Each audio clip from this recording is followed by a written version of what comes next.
le journal de l'info de proximité sur la 95.2.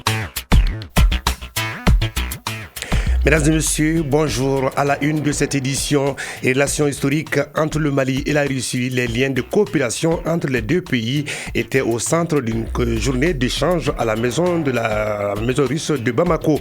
Avant et après l'indépendance du Mali, le partenariat entre Russes et Maliens ne date pas d'aujourd'hui, nous dira Oumar Enza Traoré en début de ces 12 heures. Dans le coup de projecteur Journée internationale de la femme, nos reporters Koumba Boré et Awa Kenza Sidibé nous dressent aujourd'hui le parcours de Mahawa Sidibé, conductrice de camion de vidange à Koulikoro, et Anna Traoré, confectionneuse de briques à Kenzambourou, ici dans le district de Bamako. Des grands formats à retrouver en fin d'édition. Hors de nos frontières, toute l'actualité avec Issa Ndao dans ce journal. Bienvenue.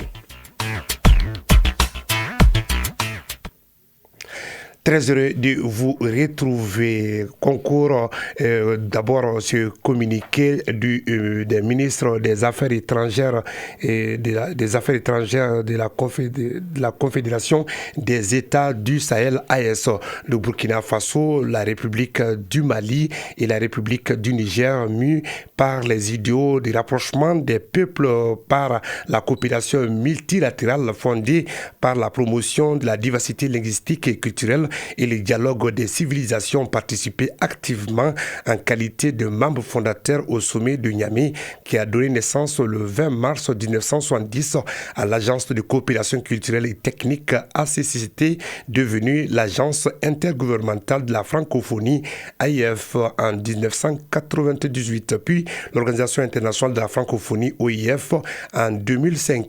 Pendant les 55 d'existence de la francophonie, ces trois pays qui forment aujourd'hui la Confédération des États du Sahel AES ont contribué inlassablement et de manière significative à la construction et au renforcement de cette organisation. Cependant, depuis l'avènement de la transition au Mali, au Burkina Faso puis au Niger, l'OIF, au lieu d'accompagner ces pays dans la réalisation des aspirations légitimes de leur peuple, conformément à ses objectifs de paix, de coopération et de solidarité, s'est illustré par l'application sélective de sanctions sur la base de considérations géopolitiques et le mépris pour leur souveraineté, devenant ainsi un instrument politique téléguidé. Face à cette attitude condescendante, leur excellence le capitaine Ibrahim Traoré, le général d'armée Assimi Goïta et le général de brigade Abdraman Tchani, respectivement chefs d'État du Burkina Faso, du Mali et du Niger, fidèles aux aspirations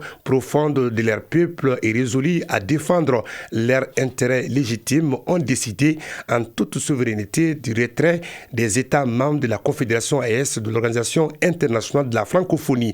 La décision de retrait a déjà fait l'objet de notifications par les États membres de la Confédération AES conformément à l'article 10 de la charte de l'OIF, fait à Ouagadougou, Bamako et à Niamey le 18 mars 2025. Je le disais, dans le sommaire, une séance d'information sur les relations historiques entre la Russie et le Mali vient de se tenir à la maison russe de Bamako. À travers cette activité, les organisateurs ont voulu rappeler la qualité des relations séculaires entre nos deux pays. Au cours des échanges, Russes et Maliens ont évoqué la dynamisation de cette coopération. La rencontre a réuni plusieurs cadres maliens qui ont donc étudié en Russie. Le point avec Oumar Enza Traoré. Raffermir les liens d'amitié et de coopération entre le Mali et la Russie, voilà tout l'essence de ce cadre d'information qui porte sur les relations historiques entre nos deux pays. Maliens et Russes entretiennent des relations bilatérales dans plusieurs domaines de coopération depuis des décennies. Chaque pléa conférencier. C'est déjà un processus ancien qui date de la période antérieure à notre accession à l'indépendance. Parce que déjà, avant la Russie, l'Union soviétique a toujours participé aux efforts menés par le peuple malien à travers ses syndicats, à travers sa jeunesse, à travers les femmes, à travers les intellectuels, les paysans. Et à l'indépendance, Nous savons que la Russie, c'est-à-dire l'Union soviétique, a été un des pays qui a apporté le maximum pour nous permettre de réussir notre expérience socialiste qu'on avait engagée alors. À travers ce cadre de réflexion, le Mali entend ainsi renforcer sa coopération avec la Russie, notamment dans le domaine de la sécurité. La partie russe salue l'excellence des relations entre Bamako et Moscou. Dimitri Dinazov, consul de Russie au Mali. Et je tiens à remercier spécialement tous les intervenants qui ont donné l'analyse approfondie du Mali et de l'Union soviétique à l'époque.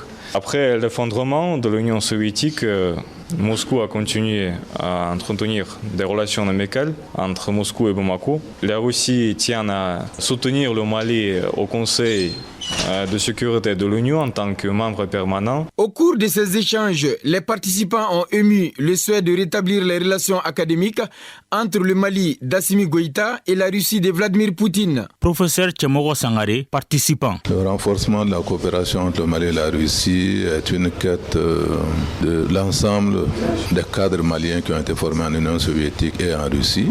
Nous a semblé recéler beaucoup de choses qui peuvent nous être utiles dans la construction de notre pays. Et c'est pour cette raison qu'on a souhaité, depuis de longues années, qu'il puisse être mis en place un cadre pour permettre le maintien des relations. Rappelons que dès les premières années de l'indépendance du Mali, la Russie s'est positionnée comme un partenaire privilégié de notre pays. Ce cadre d'information est une preuve à suffisance que l'axe Bamako-Moscou se porte bien. Le partenariat entre le Mali et la Russie est au bout fixe. Merci Oumar Enza Traoré. 19e jour ce mercredi du mois de Ramadan. Les prières occupent une place importante dans le quotidien de chaque musulman durant ce mois sacré de jeûne et de l'adoration. Après les prières quotidiennes effectuées, les fidèles s'adonnent à leurs occupations. Mohamed Bari s'est intéressé sur les activités exercées par les fidèles avant et après la rituel de jeûne. Il est 6h du matin dans les rues de Bamako, l'ambiance est au calme. Les fidèles, chapelet en main, reviennent de la prière du Fajr. Certains prolongent leur durée à la mosquée, tandis que d'autres rentrent pour se reposer avant d'entamer la journée de jeûne. Fatmata Ganou, citoyenne.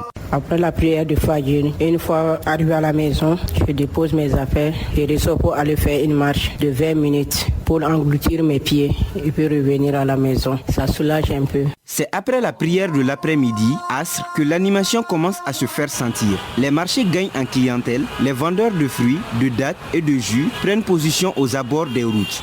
Beaucoup de monde s'empresse de faire leur dernier achat avant la rupture du jeûne. Al-Hassan Jamil Togola, citoyen. Tout à l'heure, je viens juste acheter 1 kilo de sucre, ensuite de lait et maintenant 1 litre d'huile. Ça, c'est juste pour la rupture du jeûne, quoi. Ouais, ça se passe bien, Dieu merci. À défaut du climat, on voit maintenant que les prix sont exorbitants maintenant. Parce que l'année passée, je me rappelle très bien, je suis venu acheter de l'huile, c'était à 1000 francs le litre. Et maintenant, je viens juste de l'acheter là, je me retrouve à 1200. Ensuite vient la prière du Maghreb, moment tant attendu qui met fin à la journée de jeûne. Après cette prière, les rues sont pleines de fidèles soulagés qui se dirigent vers leur famille. C'est après la prière de Traoui que l'ambiance bat son plein. Les commerçants reprennent, les vendeurs de sucreries prolongent leurs activités et les regroupements se multiplient. Des groupes de jeunes discutent autour d'un thé, tout en maintenant une atmosphère sereine. Gaussou Diara, étudiant. Pendant le mois de Ramadan, pour passer le temps, on joue au Lido. On est là à vérifier les va-et-vient parce que après juste le Ramadan, c'est la fête. Donc on peut dire on est là un peu à sécuriser le carré. Pendant ce mois, les rues ne dorment presque jamais, ce qui témoigne de l'importance de cette période dans la vie des fidèles.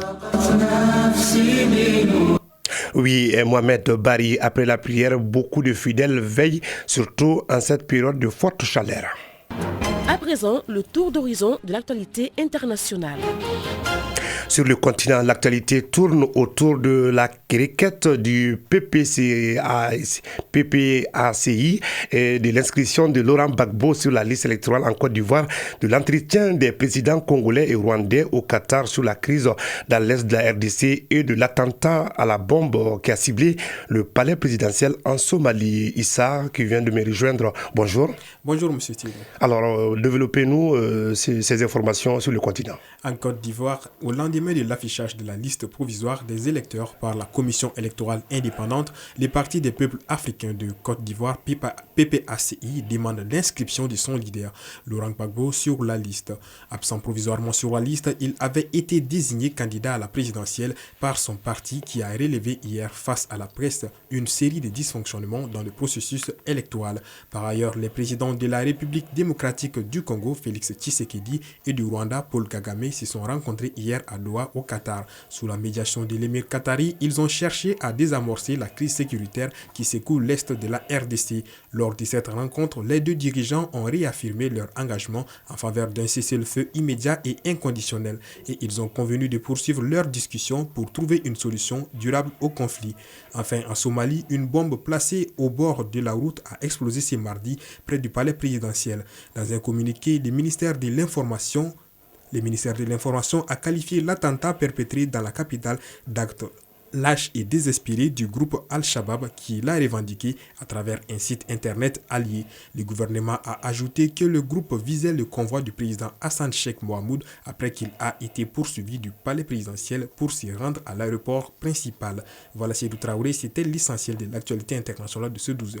Merci Issa Ndao pour toutes ces informations et cette brève pour continuer cette édition. 6 personnes ont été retrouvées mortes et 40 autres sont portées disparues après le naufrage d'un bateau pneumatique transportant des migrants en Méditerranée, a indiqué aujourd'hui le Haut-Commissariat aux réfugiés de l'ONU. Selon les médias italiens, le naufrage s'est produit au large de l'île italienne de Lampedusa et 10 personnes, 4 femmes et 6 hommes ont été secourus.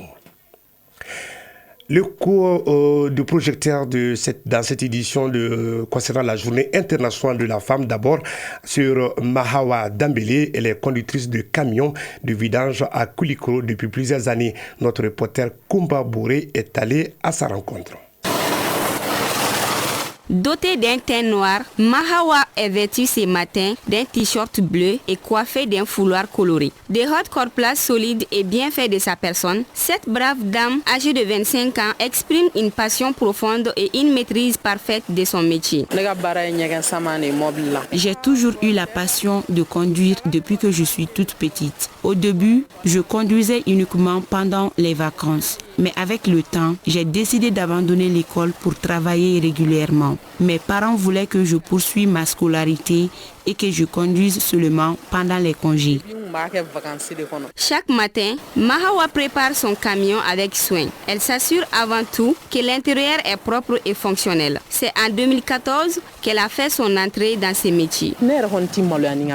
Au début, ma famille était étonnée de me voir dans ce métier. Ils se demandaient souvent comment je pouvais y arriver. Mais aujourd'hui, ils sont tous fiers de moi. Un travail pourtant réservé aux hommes, elle est l'une des femmes rares à exercer ce métier. Elle manie aussi bien le volant de son camion que les outils de vidage, prouvant plus son professionnalisme. Depuis que j'ai commencé, je n'ai jamais rencontré de gros problèmes. Par la grâce d'Allah, les difficultés existent surtout au début, quand on ne connaît pas encore bien le métier. Mais une fois habitué, on s'adapte. Les enfants adorent Mahawa et les hommes l'observent avec curiosité et admiration. Nous pouvions faire plus de 15 voyages par jour.